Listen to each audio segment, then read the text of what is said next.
School life মানে আজকে half কালকে মাপ পরশু বাপরে বাপ। স্কুল লাইফ মানে বিরক্তিকর সাদা শার্ট আর সেলাই করা কালো প্যান্ট।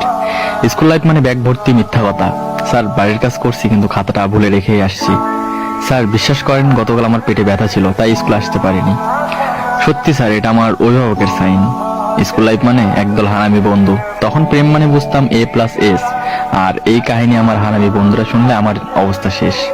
আর রবীন্দ্রনাথ যদি আমাদের তৈরি জাতীয় সঙ্গীত শুনতেন তাহলে নিজেকে নোবেল পাওয়ার অযোগ্য মনে করতেন। শপথ মানে নিজে অন্যায় করব, অন্যের অন্যায়কে প্রশ্রয় দেব।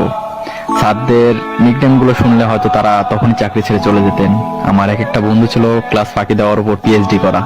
নিজেকে অনেক বড় সন্ত্রাস মনে করতাম যখন আমি স্কুলে না আসা সত্ত্বেও আমার হাজিরা অন্য কেউ দিয়ে দিত। স্যারও আমাকে মারছে। স্যার কিছু না বলার পরে তাকে মারার পরে পানিশমেন্ট হিসেবে কান ধরে দাঁড়িয়ে থাকা।